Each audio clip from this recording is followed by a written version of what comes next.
সালামু আলাইকুম। আমি লিনেক্স দিবক্সার। আজকে আমরা জানতে চলেছি বেস্ট স্নাইপার ক্যারেক্টার কম্বো, যেটার মাধ্যমে আমরা বিআর সিএস দুই জায়গাতেই খেলতে পারবো এই ক্যারেক্টার কম্বিনেশন দিয়ে। এই ক্যারেক্টার কম্বিনেশনটি আমাদের আজকে হবে, প্রথমে আমাদের নিতে হবে রাফায়েল ক্যারেক্টার, যেটা আমাদের সাইলেন্সার ও এনিমিকে তাড়াতাড়ি ফিনিশ করার জন্য, নকডাউন করার পর তাড়াতাড়ি ফিনিশ করার জন্য আমাদের কাজে লাগবে। রাফায়েল ক্যারেক্টার আপনারা জরুরি নেবেনই, কারণ স্নাইপার ক্যারেক্টারের জন্য আপনাদের রাফায়েল ক্যারেক্টার নিতেই হবে। রাফায়েল ক্যারেক্টার এরপর সেকেন্ড ক্যারেক্টার নিতে হবে আপনাদের মারো ক্যারেক্টার। মারো ক্যারেক্টারের কাজ হলো, এটা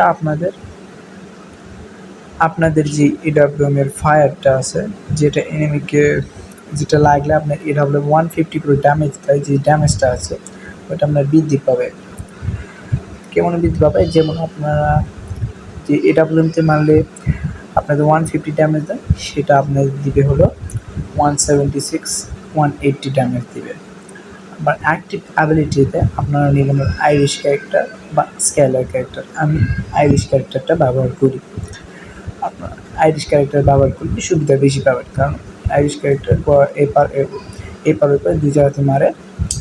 এবং থার্ড যেটা ক্যারেক্টার দিতে হবে, এবং থার্ড এবং লাস্ট ক্যারেক্টার সেটা হলো আপনাদের মকো ক্যারেক্টার। মকোটা কী করবে, যে আপনার যখন স্কোয়াডে খেলবেন তখন আপনাদের টিমমেটদের সেটা লোকেশন দেখে দিবে। লোকেশন দেখে দিয়ে এটা আপনাদের প্রচুর কাজে লাগবে। এবং পেটের মধ্যে নিতে হবে আপনার মনি পেট, যেটা ওইটা নিতে হবে। আর ক্রেট যেটা আছে, ক্রেটের মধ্যে আপনার বেস্ট ক্রেট যেটা আছে, বেস্ট ক্রেটটা আপনাদের নিতে হবে। বেস্ট ক্রেট না নিলে আপনাদের ভেস্টের ড্যামেজ একটু কমে যাবে এবং এটা আপনাদের ভেস্ট অটোমেটিক দেবে। এই হলো আজকের ভিডিও। ইনশাআল্লাহ আবার পরে দেখা হবে।